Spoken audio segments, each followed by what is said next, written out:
कभी खंडरात से गुजरो तो जानो ए जहां वालों कि तुमसे पेशतर भी बस्तियां आबाद होती थीं। बड़े खुशहाल थे वो लोग सिंधु देश के बासी कि उनकी गर्दनें सरमाए से आज़ाद होती थीं। वहाँ राजा ना कोई बादशाह सुल्तान होता था, वहाँ पे बसने वाला आदमी इंसान होता था। वहाँ पे बसने वाला आदमी इंसान होता था। अस्सलाम वालेकुम दोस्तों, मैं हूं सकलैन अब्बास और आप देख रहे हैं HFP न्यूज़। दोस्तों, पिछली वीडियो में हमने बात की थी जनूबी एशिया की सबसे पहली तहजीब यानी मेहरगढ़ की तहजीब की। आज की वीडियो में हम बात करेंगे जनूबी एशिया की उस अजीम तहजीब की जो अपने ज़माने की सबसे बड़ी और सबसे शानदार तहजीब थी। मेरी मुराद वादी सिंध की तहजीब है। दोस्तों, 2600 कबल मसीह में मेहरगढ़ की तहजीब नामालूम वजूहात की बिना पे उजड़ने लगी। जिन दिनों में मेहरगढ़ की तहजीब खुशहाली के लिहाज से अपने उरूज पे थी, गालिबन उन्हीं दिनों में मेहरगढ़ के कुछ लोग जनूबी एशिया के बाकी हिस्सों में ऐसी ज़मीनें तलाश कर रहे थे जहां पर आने वाली नस्लों को आबाद किया जा सके। यही वजह है कि वादी सिंध की बस्तियों की आबादकारी 3300 कबल मसीह में ही शुरू हो गई थी।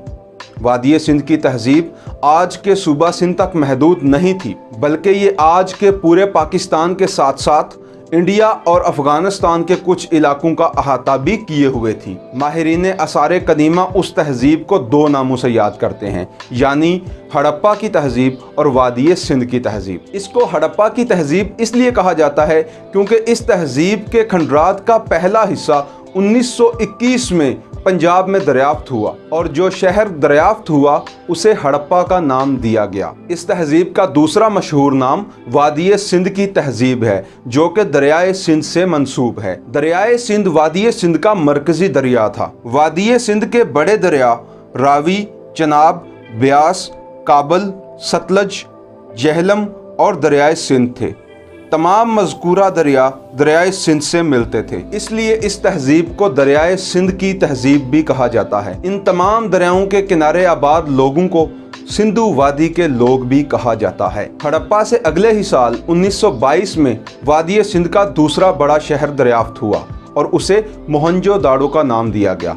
मोहनजोदाड़ो का मतलब है मुर्दों का शहर। 1954 में सिंधु वादी का तीसरा बड़ा शहर इंडियन गुजरात में दरियाफ्त हुआ और उसे लोथल का नाम दिया गया। इन शहरों के असली नाम जरूर कोई और होंगे, ये मौजूदा नाम माहिरीन आसार कदीमा ने खुद तजवीज़ किए। सिंधु वादी में करीब 50 लाख लोग आबाद थे। ये बात है आज से 4000 साल पुरानी। सिंधु वादी में हजारों बस्तियां थीं और दर्जनों शहर आबाद थे। उस जमाने में दुनिया में 4 बड़ी तहजीबें आबाद थीं, यानी Mesopotamian civilisation, Chinese civilisation, European civilisation और इंडस वैली सिविलाइजेशन या वादी सिंध की तहजीब। माहिरीन आसार कदीमा का ख्याल है कि वादी सिंध की तहजीब अपने हुजम, आबादी और खुशहाली के लिहाज से बाकी तहजीबों से आगे थी। तो आइए अब बात करते हैं वादी सिंध की तहजीब की। वादी सिंध की तहजीब का आगाज़ 3300 कबल मसीह में हुआ और 2600 कबल मसीह में यह तहजीब अपने उरूज पे पहुंच गई। ये वही ज़माना है जब मेहरगढ़ की तहजीब उजड़ गई थी। वादी सिंध का उरूज करीब 700 साल यानी 2600 कबल मसीह से लेकर 1900 कबल मसीह तक कायम रहा। उस ज़माने को ब्रॉन्ज एज या पीतल का ज़माना भी कहा जाता है। शायद आपको मालूम हो कि पीतल तांबे और टीन को पिघलाकर बनाया जाता है। इसका मतलब ये हुआ कि वादी सिंध के लोग पहाड़ों को खोदकर धातें निकालने और उन धातों को पिघलाकर नई दातें बनाने का फन जानते थे। मजीद बरां इस दातकारी में इस्तेमाल होने वाला टिन जनूबी एशिया में मौजूद नहीं था, लिहाजा वो मेसोपोटामिया से दरामद किया जाता था। इसका मतलब ये हुआ कि उस दौर में बैनुल अक़वामी तिजारत भी ज़ेरे अमल थी। मोहनजोदाड़ो से मिलने वाले पक्की मिट्टी के खिलौनों में एक बैलगाड़ी भी मिली, जो इस बात की दलील है कि वादी सिंध के लोगों ने पहिया इजाद कर लिया था और जानवरों की मदद से चलने वाली गाड़ियां भी। वादी सिंध का हर शहर बाकायदा टाउन प्लानिंग से तामीर किया गया था और हर शहर की आबादी की तादाद भी तयशुदा थी। हड़प्पा, मोहनजोदाड़ो, पीरक और लोथल समेत तमाम शहर बाकायदा मनसूबाबंदी से तामीर किए गए थे। हाँ, अलबत्ता इनके नक्शाजात में कुछ फ़र्क ज़रूर था। इसके बावजूद कुछ बुनियादी खसूसियात हर शहर में यकसां पाई जाती थीं। इन खसूसियात में सबसे पहली खसूसियत समाजी दर्जाबंदी या सोशल स्ट्रेटिफिकेशन या सोशल क्लासिफिकेशन थी। शहरी रिहाइशगाहें दो हिस्सों में तकसीम होती थीं।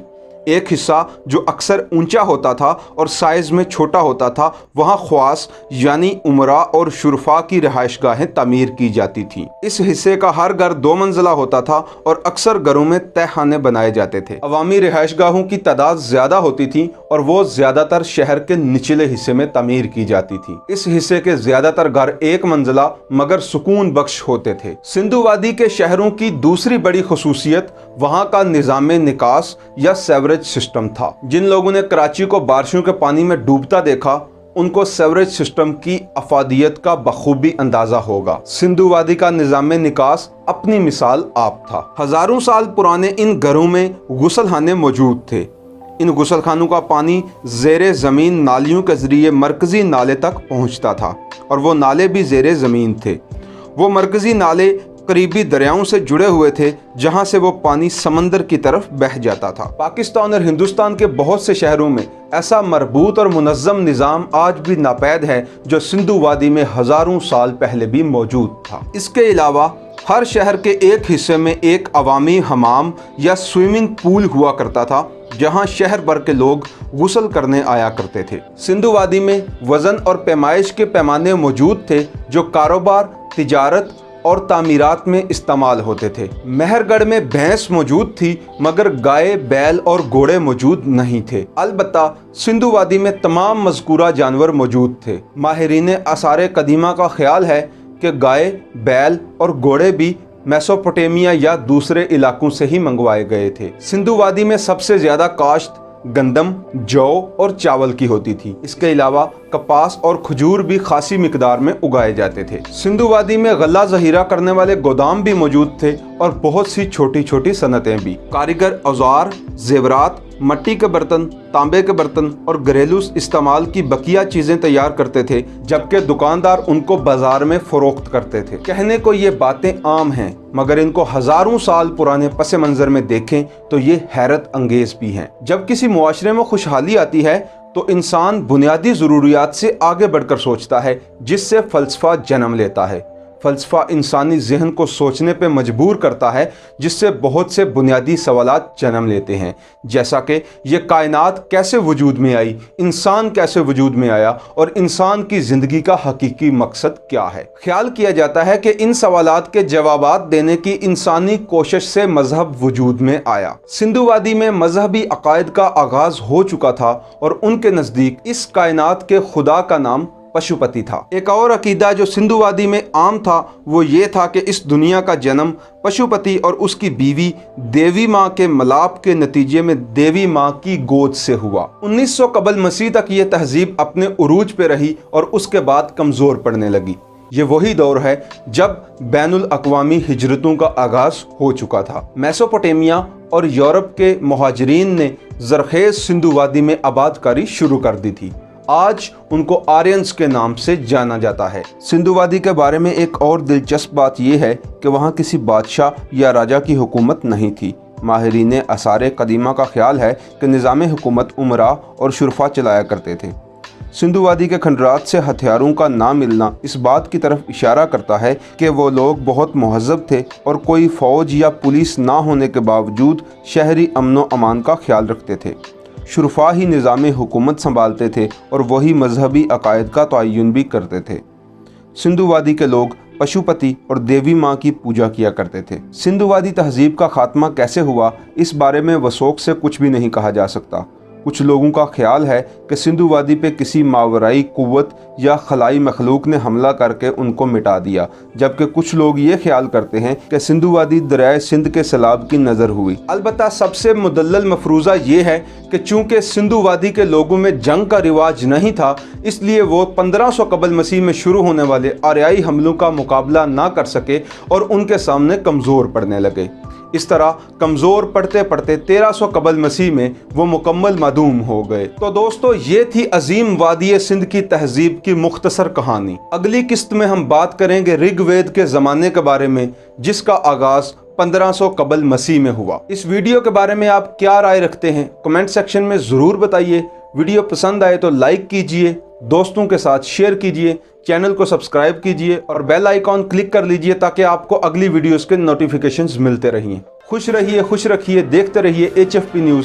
جلد حاضر ہوں گا نئی ویڈیو کے ساتھ۔ اللہ نگہبان۔